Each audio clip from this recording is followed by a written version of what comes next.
Bismillahirrahmanirrahim. Kita lanjutkan kembali. Pada bagian muqaddimah tadi disebutkan qala Syekhul Hafidz Taqiyuddin dan seterusnya. Itu dari tulisan orang yang menyalin.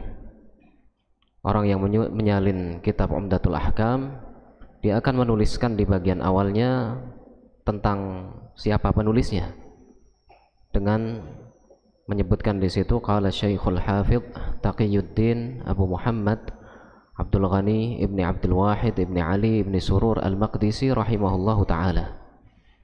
Baru setelah itu Bismillahirrahmanirrahim, Alhamdulillahil Malikil Jabbar, dan seterusnya.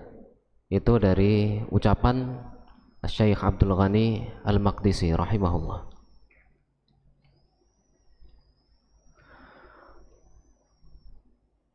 Qala rahimahullahu ta'ala kitabut taharah.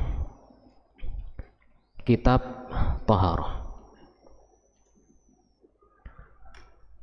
Telah disebutkan bahwa yang dimaksud dengan taharah itu adalah mengangkat hadas dan hilangnya najis.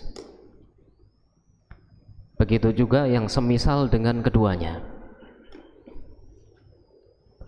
Hadas itu sesuatu yang maknawi, sesuatu yang abstrak, yang menghalangi keabsahan sholat dan ibadah yang lainnya yang semisal dengannya.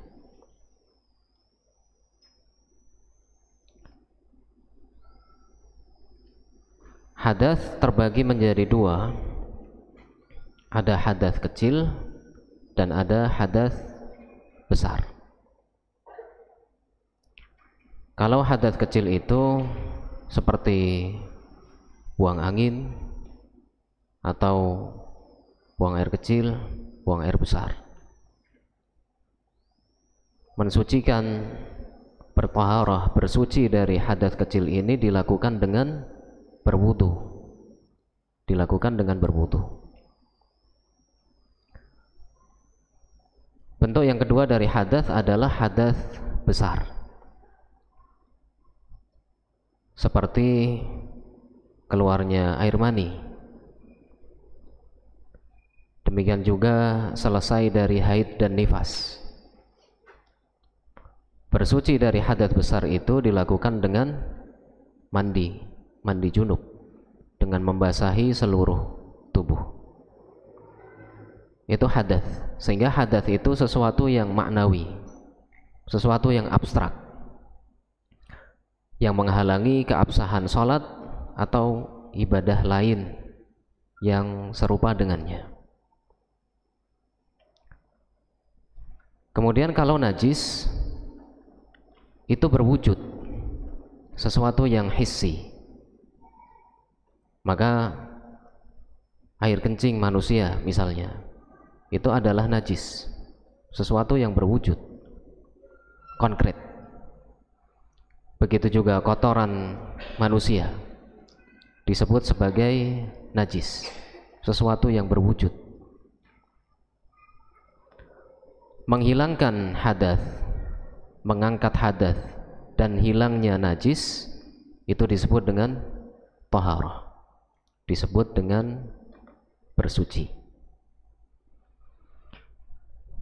Begitu juga termasuk dalam bersuci adalah yang semisal dengan mengangkat hadas dan hilangnya najis. Contohnya seperti cucian yang kedua ketika berwudu.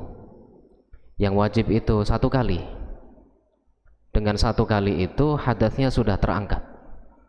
Kemudian yang kedua itu hukumnya adalah sunnah. Maka itu juga disebut sebagai taharah yang semisal atau seperti mengangkat hadas. Yang semisal dengan hilangnya najis itu adalah istinja. Istinja ketika seseorang setelah buang air kecil atau buang air besar, kemudian membersihkan tempat keluarnya kotoran itu dengan batu, akan masih ada yang tersisa najis itu. Maka itu disebut taharah dan semisal seperti hilangnya najis, walaupun masih tersisa sedikit atau sebagiannya. Begitu juga ketika seseorang mencuci pakaian yang terkena najis pada cucian yang kedua misalnya, atau cucian yang ketiga, itu juga masuk dalam taharah dan seperti mengangkat najis, karena najisnya itu sudah hilang. Misalnya pada cucian yang pertama, yang kedua dan ketiga itu seperti menghilangkan najisnya dan termasuk juga dalam taharah. Qala rahimahullahu ta'ala an amiril mu'minin, dari amirul mu'minin Abi Hafsin Umar bin al-Khattab radhiyallahu anhu. Abu Hafs Umar bin al-Khattab radhiyallahu anhu, annahu qala, dia berkata, sami'tu Rasulullah sallallahu alaihi wasallam yaqul, aku mendengar Rasulullah sallallahu alaihi wasallam bersabda, innamal a'malu binniyat, sesungguhnya amalan-amalan itu tergantung dengan niatnya, dinilai dengan sebab niatnya. Wa innama likulli imri'in ma nawa, dan sesungguhnya bagi setiap orang apa yang dia niatkan. Faman kanat hijratuhu ilallahi wa rasulih fahijratuhu ilallahi wa rasulih, maka siapa yang hijrahnya karena Allah dan Rasulnya, maka hijrahnya karena Allah dan Rasulnya. Wa man kanat hijratuhu lidunya yusibuha, dan siapa yang hijrahnya karena dunia yang ingin dia dapatkan, aw imra'atin yankihuha, atau wanita yang ingin dia nikahi, fahijratuhu ila ma hajara ilaih, maka hijrahnya kepada sesuatu yang dia tuju. Ini hadis pertama yang menjelaskan tentang niat. An amiril mu'minin, dari pemimpin kaum mukminin, dan itu adalah sebutan untuk khalifah. Abu Bakar As-Siddiq radhiyallahu anhu dikenal sebagai khalifatu Rasulillah, pengganti Rasulullah sallallahu alaihi wasallam. Kemudian Abu Bakar digantikan oleh Umar radhiyallahu anhu, sehingga beliau adalah khalifati Rasulillah, pengganti dari penggantinya Rasulullah sallallahu alaihi wasallam. Maka kalau dipanggil seperti itu akan panjang. Yang setelahnya akan dipanggil sebagai khalifati Rasulillah, begitu seterusnya. Maka supaya tidak panjang, disebut saja dengan Amirul Mukminin, pemimpin kaum mukminin. An Amiril Mukminin Abi Hafsin, kunyah beliau adalah Abu Hafs, Umar bin al-Khattab radhiyallahu anhu. Umar bin al-Khattab radhiyallahu anhu annahu qala, dia berkata, sami'tu Rasulullah sallallahu alaihi wasallam yaqul, innamal a'malu binniyat, sesungguhnya perbuatan itu dinilai dengan sebab niatnya. Maka al-a'mal di situ bisa berupa perbuatan anggota badan, demikian juga ucapan dan perbuatan hati. Semuanya itu akan dinilai berdasarkan dengan niatnya, dinilai dengan sebab niatnya. Maka apakah amalnya itu sah atau tidak sah, apakah amalnya sempurna atau tidak sempurna, amalnya itu baik atau tidak, itu dinilai berdasarkan dengan sebab niatnya. Innamal a'malu binniyat wa innama likulli imri'in ma nawa, Dan sesungguhnya setiap orang itu akan mendapatkan sesuai dengan apa yang dia niatkan. Kalau amal yang dilakukan itu adalah amal yang saleh, amal yang baik, dan amal yang sah, maka dia berhak untuk mendapatkan pahala. Begitu juga sebaliknya, jika amalannya itu adalah amalan yang buruk, amalan yang tidak sah, maka tidak berhak untuk mendapatkan pahala. Dan jika amal itu, perbuatan itu adalah perbuatan yang melanggar, maka dia berhak untuk mendapatkan hukuman. Rasulullah SAW kemudian menjelaskannya dengan menyebutkan contoh. Faman kanat hijratuhu ilallahi wa rasulih. Siapa yang hijrahnya karena Allah dan Rasulnya, maksudnya niatnya. Fahijratuhu ilallahi wa rasulih, maka hijrahnya kepada Allah dan Rasulnya, maksudnya balasannya.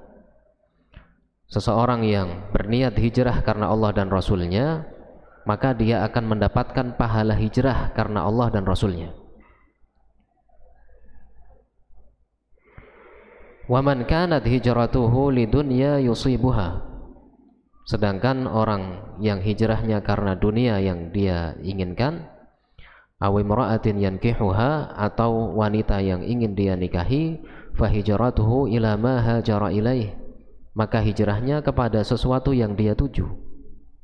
Kalau hanya ingin mendapatkan dunia itu saja, dia akan mendapatkannya tapi tidak mendapatkan pahala, karena dia tidak berniat untuk mendapatkan pahala, tidak berniat untuk ibadah, hanya sekedar ingin mendapatkan sesuatu yang bersifat duniawi saja.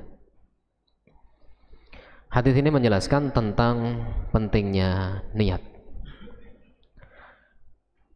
Dan niat itu adalah keinginan yang kuat untuk melakukan suatu amalan, untuk mendekatkan diri kepada Allah Subhanahu wa ta'ala. Keinginan yang kuat untuk melakukan suatu perbuatan disebut dengan niat. Dan sebagian ulama mempersyaratkan bahwa keinginan tersebut bersamaan dengan ibadah yang dilakukan. Sehingga sebagian memandang bahwa niat itu tidak harus bersamaan, berbarengan dengan ibadah yang dilakukan, dan sebagian memandang bahwa niat itu bersamaan dengan ibadah yang dilakukan. Maka bagi yang memandang bahwa niat itu adalah keinginan yang kuat untuk melakukan suatu amalan yang harus berbarengan, harus bersamaan dengan suatu ibadah, maka niat itu perlu dihadirkan di bagian awal dari ibadah itu.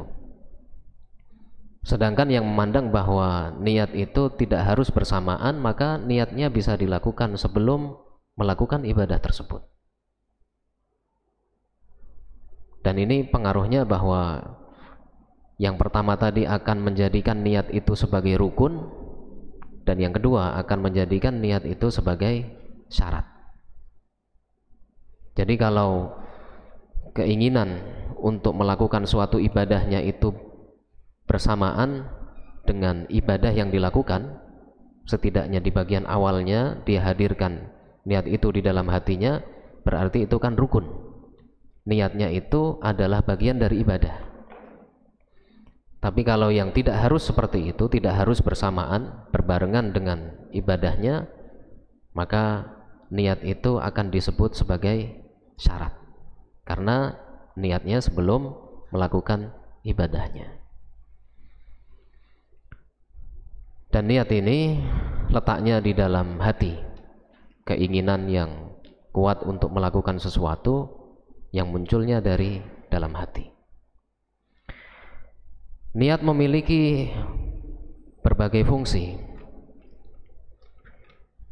Yang pertama adalah untuk menentukan kepada siapa suatu ibadah itu ditujukan.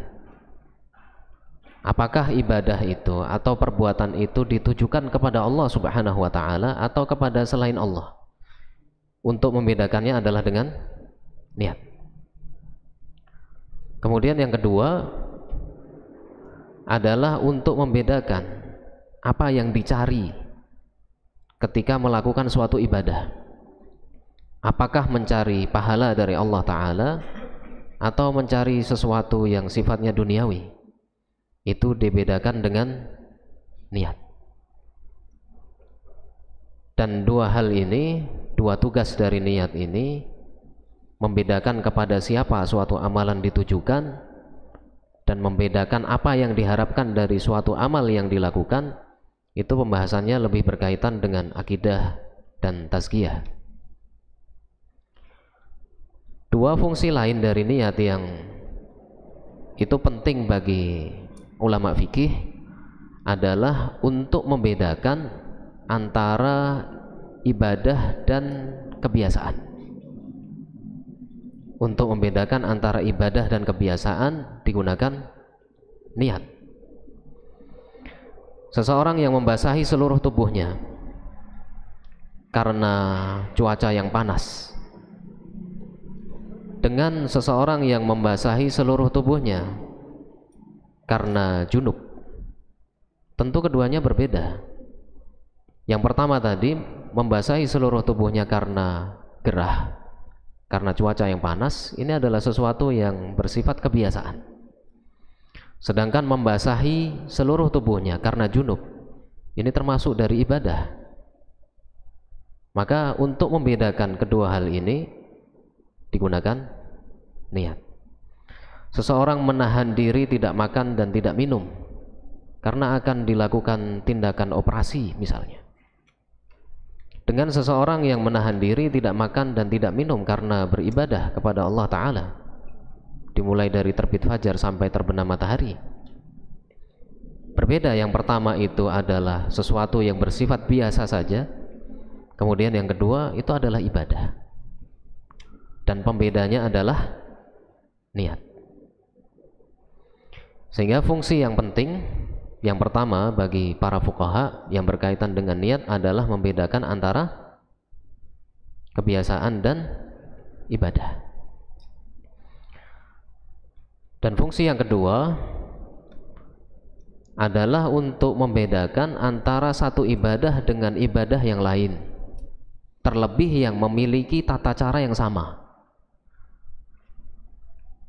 Membedakan antara sholat subuh dengan sholat duhur dengan niatnya, dan ini tata caranya berbeda. Subuhnya 2 rakaat, duhur 4. Tapi kalau tata caranya sama, maka fungsi niat ini akan semakin nampak. Membedakan antara sholat duhur dengan sholat asar, sama-sama 4. Membedakan antara sholat duha dengan sholat istikharah dan sebagainya, itu digunakan niat. Maka ada 4 tugas niat, dan 2 yang terakhir itu yang penting dalam pembahasan fikih untuk membedakan antara kebiasaan dan ibadah, untuk membedakan antara satu ibadah dengan ibadah yang lain, terlebih apabila tata caranya sama.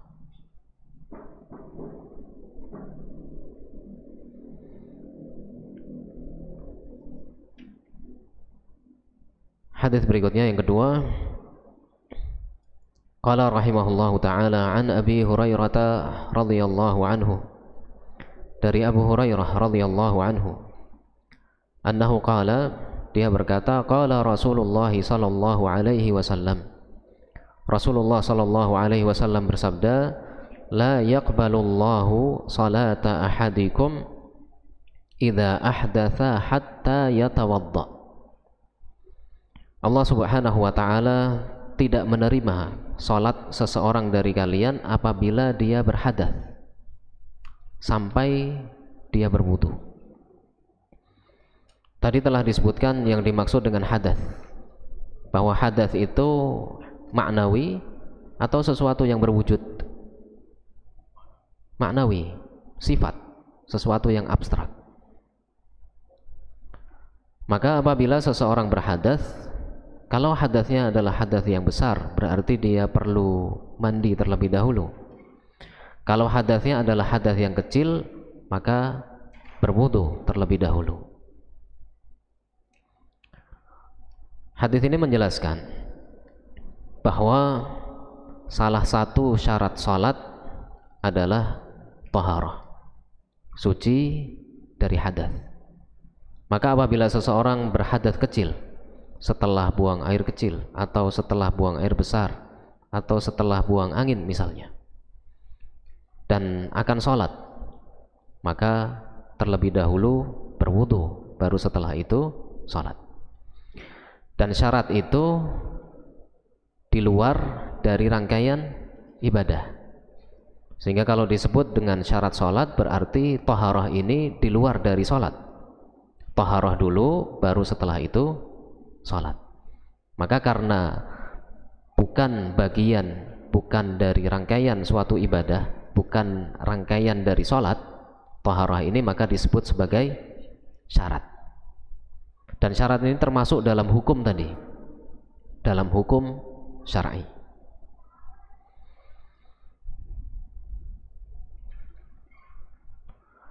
La yaqbalullahu, Allah subhanahu wa ta'ala tidak menerima. Itu maknanya bahwa apabila seseorang sholat tanpa berwudu, maka sholatnya tidak sah. Qala rahimahullahu ta'ala, wa an Abdullah bin Amr bin al-As wa Abi Hurairah wa Aisyah radhiyallahu anhum, dari Abdullah bin Amr bin al-As, Abu Hurairah dan Aisyah radhiyallahu anhum, annahum qalu, mereka berkata, qala Rasulullah sallallahu alaihi wasallam, Rasulullah sallallahu alaihi wasallam bersabda, wailun lil a'qabi minan nar. Wailun artinya celakalah, berhak untuk mendapat adab.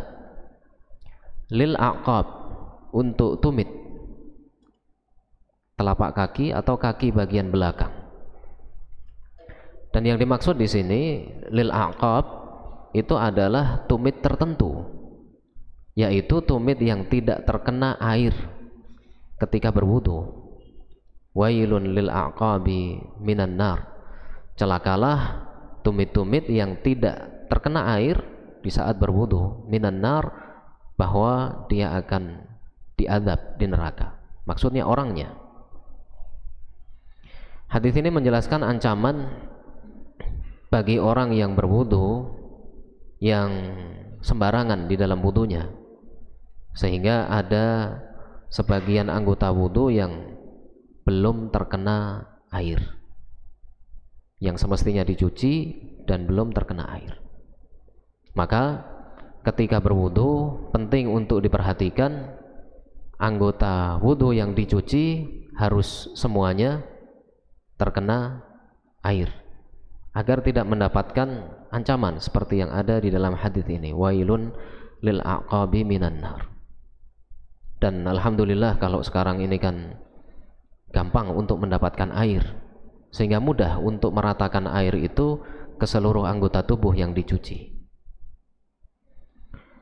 Yang disebutkan di sini lil a'qab, kaki bagian belakang, dan berlaku juga untuk yang lainnya, tangan misalnya di bagian sikunya, sehingga saat berwudu perlu diperhatikan agar air itu sampai ke seluruh anggota tubuh yang dicuci.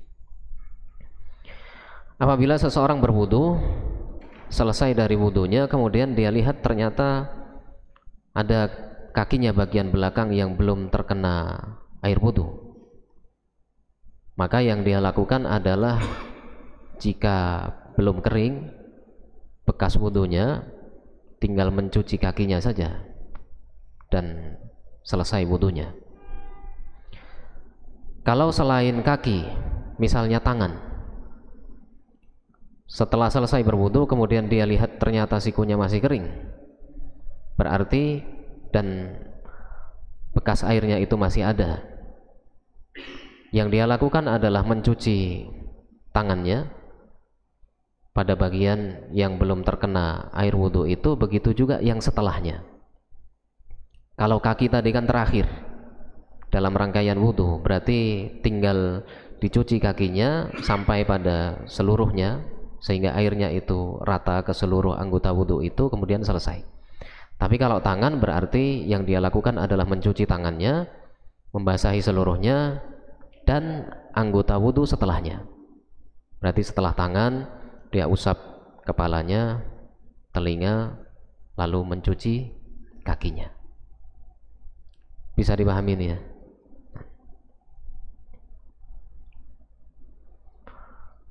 Qala rahimahullahu ta'ala an Abi Hurairah radhiyallahu anhu, dari Abu Hurairah radhiyallahu anhu, anna Rasulullah sallallahu alaihi wasallam qala, bahwa Rasulullah sallallahu alaihi wasallam bersabda, idza tawadda'a ahadukum, apabila seseorang dari kalian berwudu, falyaj'al fi anfihi ma'an, hendaklah dia hirup air ke dalam hidungnya, thumma liyastanthir, kemudian hendaklah dia keluarkan air itu dari dalam hidungnya. Wa man istajmara falyutir, dan siapa yang beristinja dengan menggunakan batu atau yang semisal dengannya, falyutir, hendaklah menggunakan alat istinjanya itu dalam jumlah yang ganjil, sehingga setidaknya adalah 3. Wa idza staiqadha ahadukum min naumihi, dan apabila seseorang dari kalian bangun dari tidurnya, falyaghsil yadayhi qabla an yudkhilahuma fil ina'i thalathan, maka hendaklah dia mencuci kedua tangannya sebelum dia masukkan kedua tangan itu ke dalam wadah air, dicuci sebanyak 3 kali.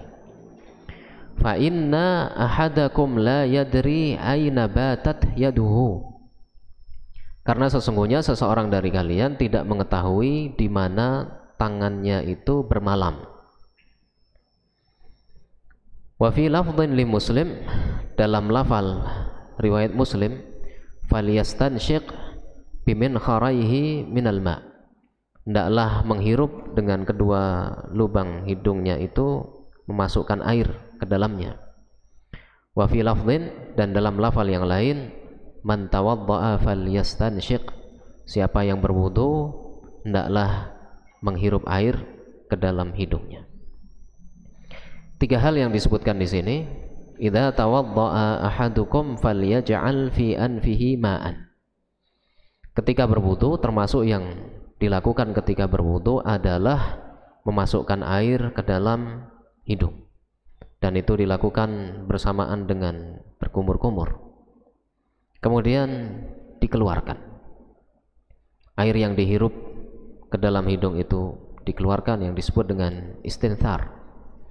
Kalau dimasukkan berkumur, memasukkan air ke dalam hidung lalu ditelan semuanya, ya sah saja, tapi sebaiknya dikeluarkan air itu.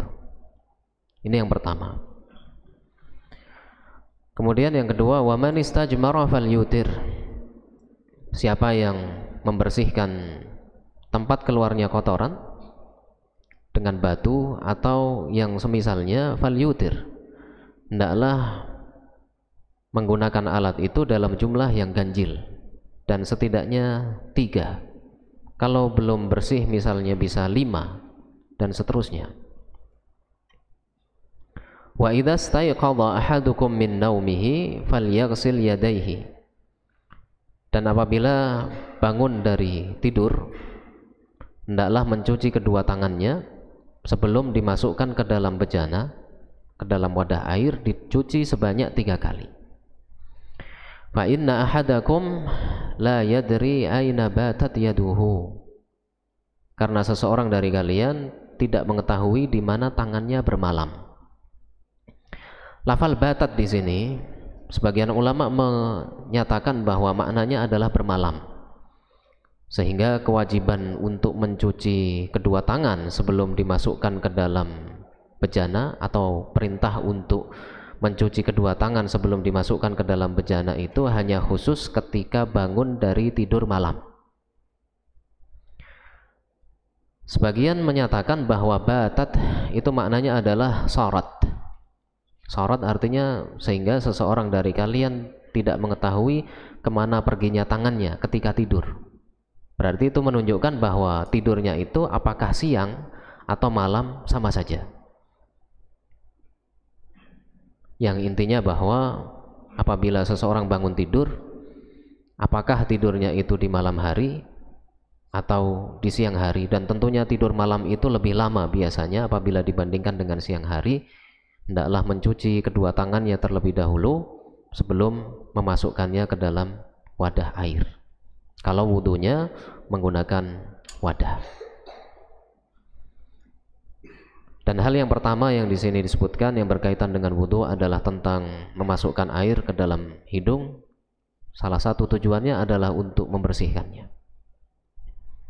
Sebagian memandang bahwa itu adalah hal yang wajib karena bagian dari wajah, dan sebagian memandang bahwa itu adalah sesuatu yang sunnah hukumnya. Tapi intinya semestinya apabila kita berwudu hendaklah melakukannya.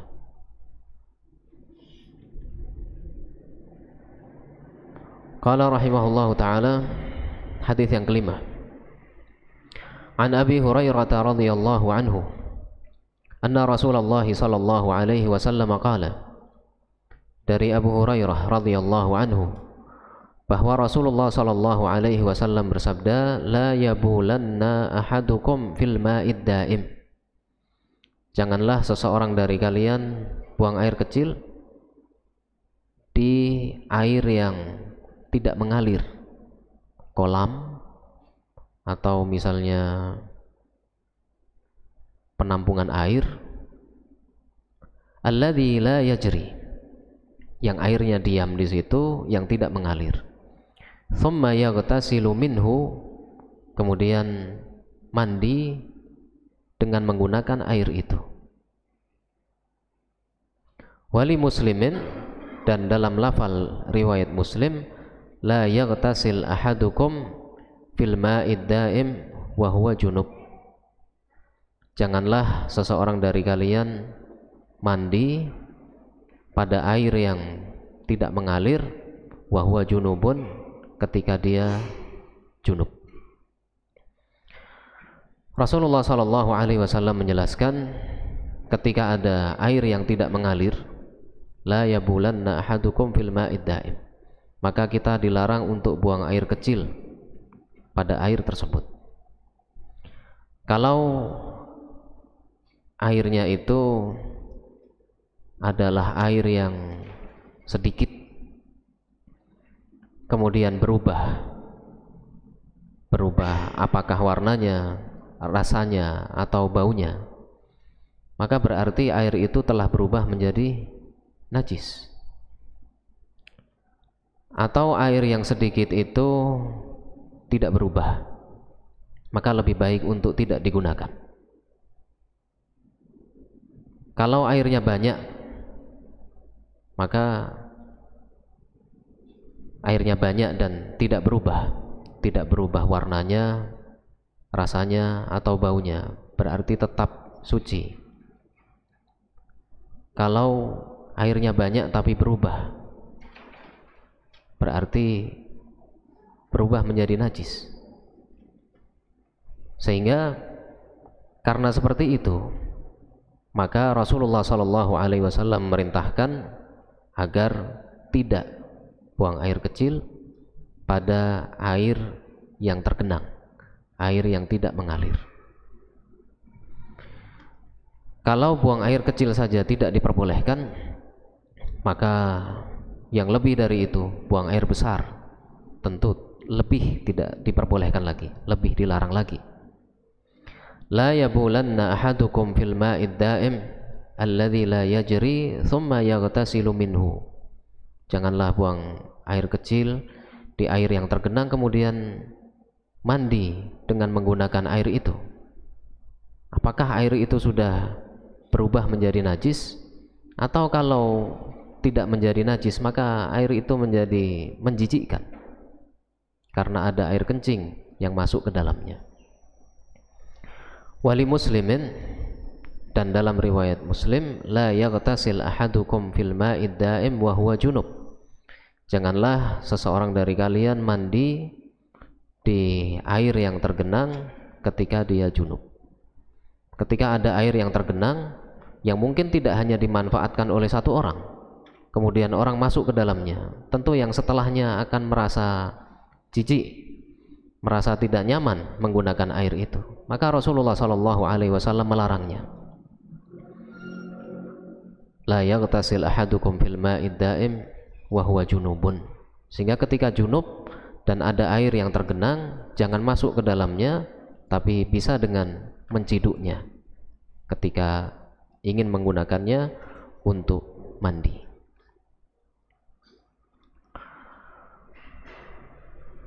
Kalau airnya adalah air yang mengalir, pada asalnya diperbolehkan. Kalau airnya banyak tentu tidak akan berpengaruh, tidak akan merubah warnanya, baunya, atau rasanya. Tapi tentu yang lebih baik, meskipun airnya itu adalah air yang mengalir, untuk menghindarinya, supaya tidak buang air kecil di tempat tersebut.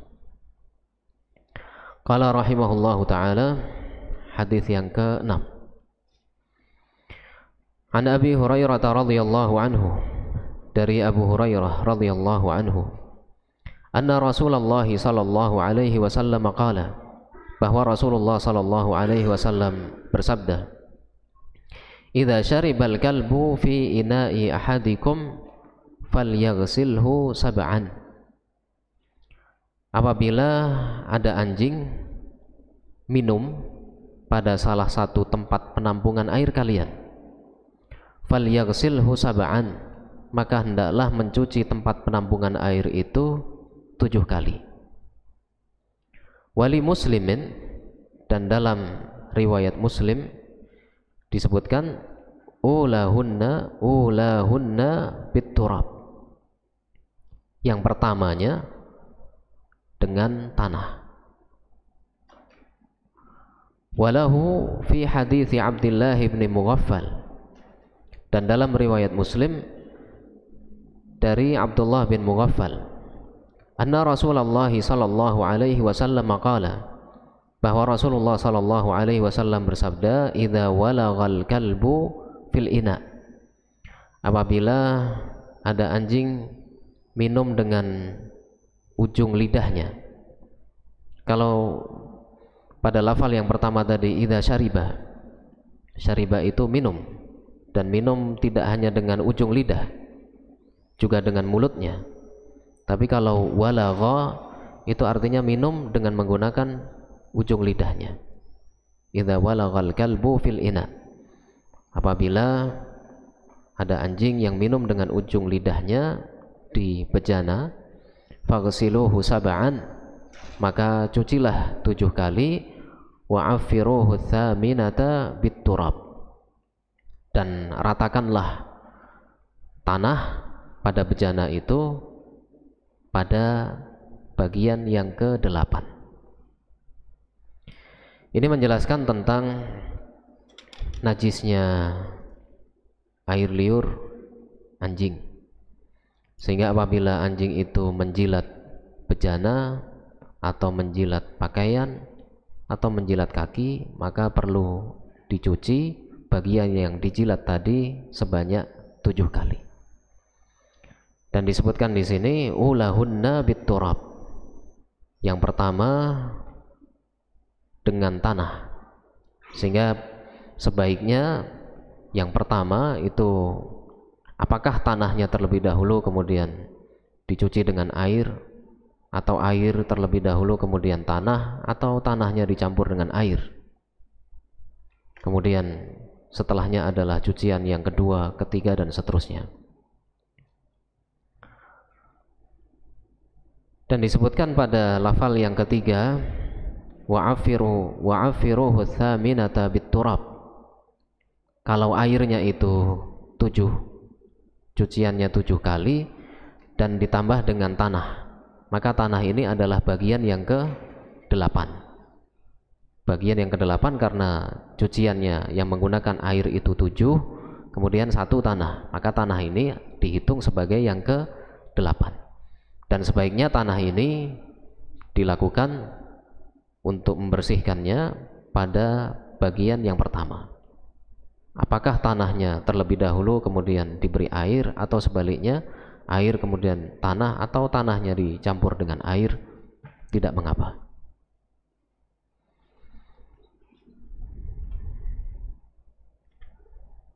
Dan ketika ada tanah, maka yang digunakan adalah tanah. Sebab sebagian ulama memandang bahwa harus menggunakan tanah. Tapi kalau tidak ada, maka bisa digunakan sabun atau bahan lain yang bisa membersihkan. Qala rahimahullahu ta'ala, hadis yang ke-7, an Humran maula Utsman bin Affan radhiyallahu anhu, dari Humran. Humran ini dulunya adalah budak dari Utsman bin Affan radhiyallahu anhu. Annahu ra'a Utsman da'a biwudu'in, bahwa dia melihat, Humran ini melihat Utsman radhiyallahu anhu meminta diambilkan air wudu. Sehingga ada wadu, wawunya di fathah, dan ada wudu, wawunya di dhammah. Kalau wadu, wawunya di fathah, berarti yang dimaksud adalah airnya. Air yang digunakan untuk berwudu itu namanya wadu, wa. Kemudian perbuatannya, perbuatan berwudu itu namanya adalah wudu, wawunya di dhammah. Annahu ra'a Utsman da'a biwudu, dia melihat Utsman radhiyallahu anhu meminta untuk diambilkan air wudu. Fa'afragha ala yadayhi min ina'ihi faghasalahuma 3 marrat, maka dia tuangkan ke kedua tangan air yang berada di penampungan tersebut, di wadah tersebut. Faghasalahuma 3 marrat, kemudian Utsman radhiyallahu anhu mencuci kedua tangannya sebanyak 3 kali. Ini termasuk hal yang disunahkan ketika berwudu, bahwa sebelum berwudu adalah mencuci kedua tangan sebanyak 3 kali. Dan ini umum, apakah setelah bangun tidur atau tidak setelah bangun tidur. Tsumma adkhala yaminahu fil wudu, kemudian Utsman radhiyallahu anhu memasukkan tangan kanannya ke dalam air itu. Tsumma tamadmada wastansyaqa wastanthara, digunakan tangan kanannya untuk mengambil air. Setelah itu dengan air yang diambil menggunakan tangan kanan itu beliau berkumur. Wastansyaqa, menghirup air, memasukkannya ke dalam hidung. Wastanthara, kemudian airnya dikeluarkan. Tsumma ghasala wajhahu 3, kemudian beliau mencuci wajah 3 kali. Wa yadayhi ilal mirfaqaini 3, dan mencuci kedua tangan sampai ke siku. Sampai ke siku itu berarti sikunya juga ikut dicuci. Dilakukan 3 kali. Tsumma masaha bi ra'sihi, kemudian beliau mengusap kepala. Tsumma ghasala kilta rijlaihi 3, kemudian beliau mencuci kedua kaki 3 kali. Tsumma qala, kemudian beliau berkata, Utsman radhiyallahu anhu berkata, ra'aitun nabiyya sallallahu alaihi wasallam tawadda'a nahwa wudu'i hadha, aku melihat Rasulullah sallallahu alaihi wasallam berwudu seperti wuduku ini. Wa qala, dan beliau bersabda, man tawadda'a nahwa wudu'i hadha, siapa yang berwudu seperti wudu yang aku lakukan ini, thumma shalla rak'atain, kemudian salat 2 rakaat, la yuhadditsu fihima nafsah, dia tidak membiarkan bisikan hatinya itu terus-menerus menguasai pikirannya ketika sholat tadi, maka keutamaannya adalah ghafarallahu lahu ma taqaddama min dhanbih, Allah subhanahu wa ta'ala akan mengampuni dosa-dosanya. Yang dimaksud adalah dosa-dosa kecilnya yang terdahulu. Kita istirahat lagi, insyaallah nanti kita lanjutkan masih dalam pembahasan hadis yang ketujuh tentang tata cara wudu.